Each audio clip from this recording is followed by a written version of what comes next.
What's up, guys? Welcome back to Newswave. So I was going through the comments yesterday and we all attempted to guess which character would be added to Smash Bros. Ultimate. Turns out we were all wrong because it was Steve from Minecraft. That was way out of left field and the internet wasn't really sure how to react to it. Twitter went down, YouTube struggled. It was wild stuff yesterday after this reveal. We'll talk about that here today. Also, the Xbox Series X could be getting its first 8K resolution game at launch. We'll talk about which game that is. And then we talked before about how Konami was bringing Metal Gear Solid 1 and 2 to PC, and that of course released pretty recently. But it looks like another game was raided from Konami, one that I think fans of the Silent Hill series will be pretty excited to see come back to the PC. Guys, if you enjoyed these videos, make sure to hit that like button, helps out a ton. And if brand new here, hit that red subscribe button down below. And we're gonna start today with a couple of releases that are available now, just came out today, and that will be Crash Bandicoot 4 and Star Wars Squadrons. We'll start with Crash Bandicoot 4, where you can see the Metacritic score for that one at an 86. And I wasn't 100% sure how critics would react to this one because when I played the demo for it, it felt very much like old school Crash Bandicoot with kind of some modern twists on it. Of course, we have those different masks that'll change up the gameplay style and all of this, but for the most part, people seem to really be enjoying Crash Bandicoot 4. It's about time. So that's great news for Crash Bandicoot fans out there. I would say if you enjoy the Crash series, you're going to have a blast with this one. Just go pick it up. It's certainly worth it from what I played with that demo, and I'll be playing it a bit today, and we'll talk about it, I'm sure, on the podcast tomorrow. The other one is Star Wars Squadrons. That got an 81 on Metacritic so far, but it seems that people are enjoying it to a degree. This game does appear to be very, very difficult. It is a dogfighting game, of course, in the Star Wars universe. So you have like your X-Wings, your TIE fighters, but it appears that there is a lot to learn, and that's mostly what the single player is there for. It's not like a full-fledged single player. It's more like an extended tutorial to kind of teach you how to play the game, and then it throws you into multiplayer. The one good thing here, though, is that it appears that EA has kept their word and there's no like crazy microtransactions or anything in there. You play the game and you unlock stuff. It's a crazy concept, but I mean, we're all surprised about that with EA, and that should tell you a whole bunch right there about EA. But hey, two good releases here to check out today. Or if you're looking for a free game, Super Mario 35 is also now out on the Switch. I played a little bit of it, and it's a pretty fun game. It's a fun concept. It's free, so it's hard to say that it's not worth checking out. I would say it absolutely is. And for what it is currently, you're basically playing Mario, and then there are a bunch of other people around you, smaller screens, think like Tetris 99, and you're trying to knock all of them out by doing, I guess, well in your run.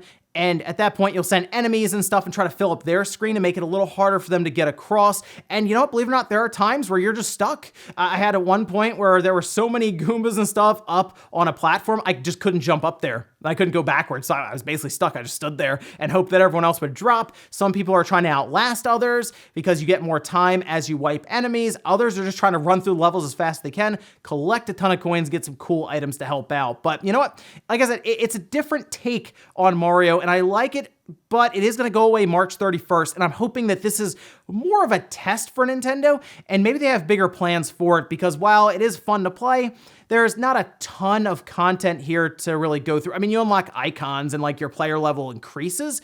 I guess there's also the pull to, of course, win, but I could see how there would be content that would kind of get kind of thin there and people would just sort of move on after a little bit. But a fun game to try out for free. You can download it now. Also, we had talked previously about how we were going to have a Pokemon Sword and Shield game that releases with the expansion as part of the purchase set. You can see here Wario64 had spotted it and posted it up saying Pokemon Sword plus Pokemon Sword Expansion Pass is up for pre-order on Amazon, $89.99. That is, of course, the price of both the game and the expansion pass combined. The same thing there for Shield. But the cool thing about this is the game card contains both the game and expansion pass, so you do not have to download any of the contents you would normally have to for the expansion pass. This is good, of course, for preservation, or if you're doing some gift buying, for the holiday, you don't have to get them the game and then the expansion card. You just buy them this package, they pop it in the Switch, and it's all already there, which is good. People are curious about why there's no discount because it's Nintendo and it's Pokemon, and that's just not how things work there, right?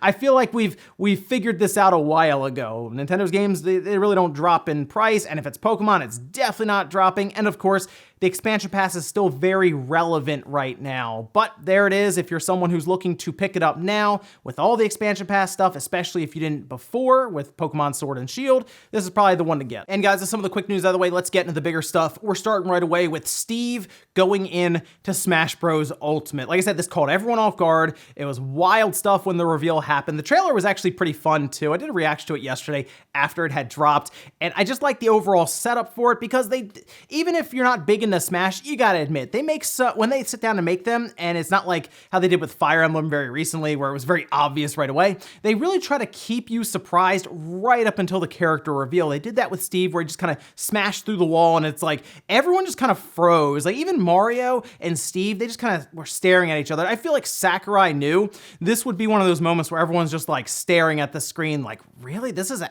happening? This is a thing. Minecraft. Yeah. Minecraft and Smash Bros. Ultimate combined. They showed, of course, the little logo there with the X and all this.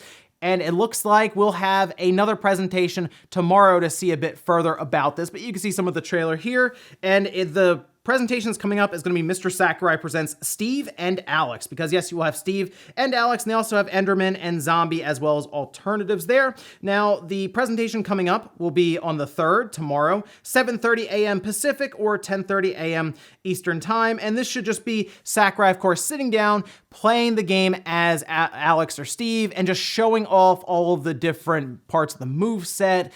He'll get really technical with things, and he'll put 2 controllers down and play against himself, right? And he does a good job showcasing this for the most part live, right, in front of a camera. It is difficult to play games in front of a camera, okay? People don't realize how hard it is, and he's sitting there with 2 controllers. Yeah, Sakurai knows what he's doing, but I did like some of the explanations that he had after showing Steve, where he talked about how Nintendo came to him, and they kind of came up with the idea, and they wanted to put Steve from Minecraft into Smash, and he made it seem like Nintendo was like leaning on him a little bit, looking out over his glasses, he said at him, and he said, yeah, we can do that. Absolutely. I think at this point, Sakurai can put anyone in Smash. He can make it work. Like, seriously, you could think of people joke about L Block from Tetris. No, don't push Sakurai, he'll do it. Now, I said before that Steve had been rumored for a while, like before Smash Bros. Ultimate was completely revealed. We had a very small teaser of it, right? With kind of just the logo for the most part.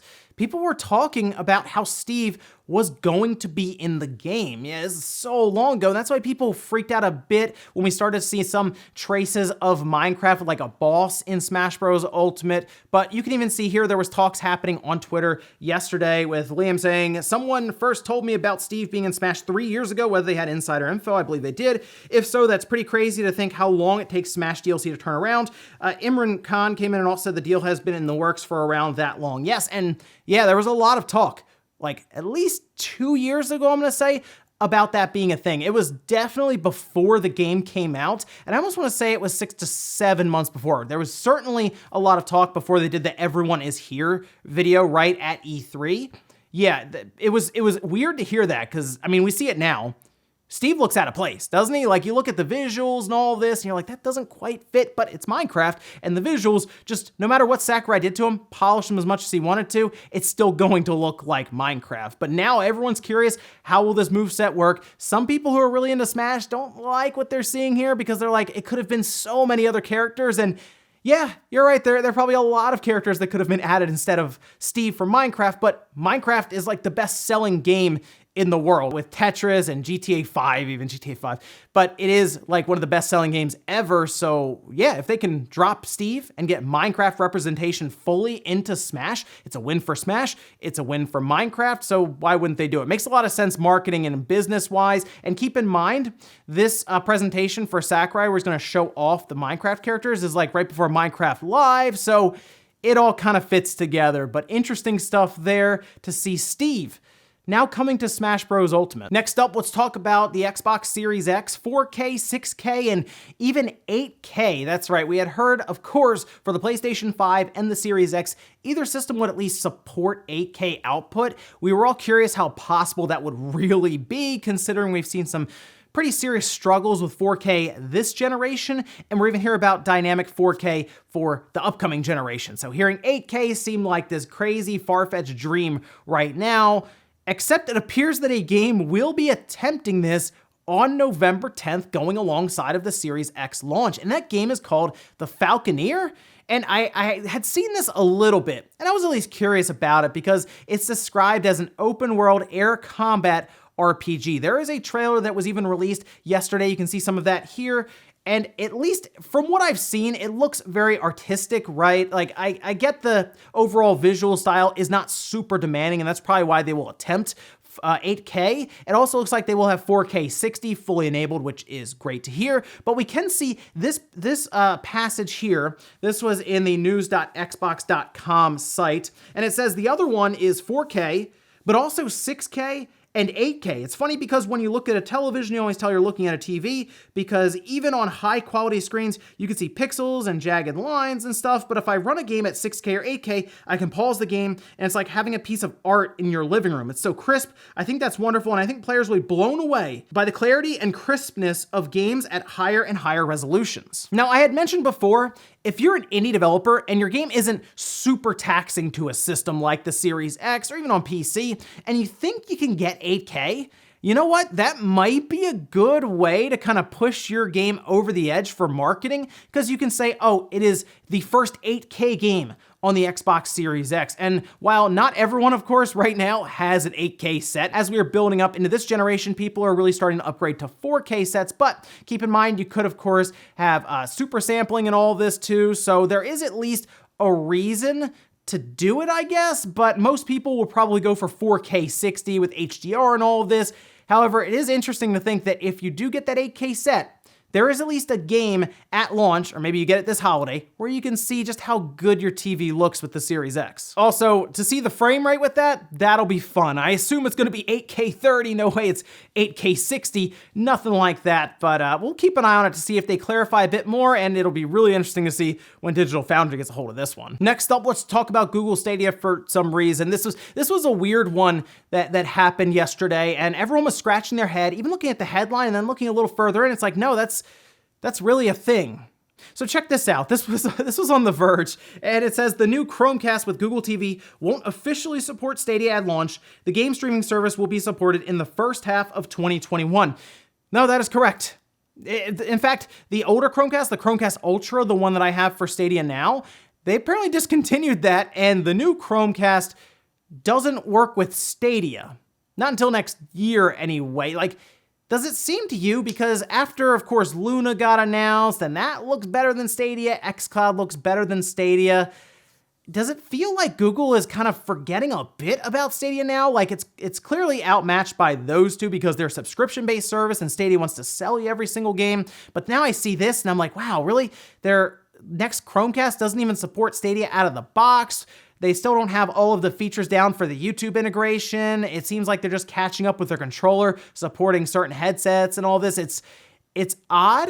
I don't really get this one at all. But I mean, it's Stadia. I am curious still myself how long it'll kind of hang on for, and if they will make any really big moves coming up just to show us that they still remember Stadia and that like the fact that their new Chromecast doesn't support it isn't a big deal. Apparently the new Chromecast will just support native like streaming as well for certain applications like YouTube. So I guess that's cool, but no Stadia is very odd. And in our last bit of news, let's talk about Konami once again moving another game to PC. You can see this from Gamatsu here, tweeting out Silent Hill 4 The Room has been rated for PC by Peggy. They say probably another GOG game released like Metal Gear Solid, Metal Gear Solid 2 Substance, and Konami's Collector Series, Castlevania and Contra were last week. And that's what I would assume here as well. The weird thing about Silent Hill 4 The Room, the PC version is the lowest rated version, and the reason for that comes down to the controls, the mouse sensitivity. Apparently just the overall control scheme was not set up well for this game on PC. I played it way back in the day. This came out in 2004 on the original Xbox. I think I rented it over a weekend the following year in 2005, because I remember it was on the lead up to the Xbox 360 releasing at the end of that year. I think it was over the summer. But I liked Silent Hill 4 The Room, and I think it's cool that Konami is going back and getting a lot of their older releases and just moving them over, at least for us to pick up from places like GOG, for example. It's great to see that, or even on like Steam.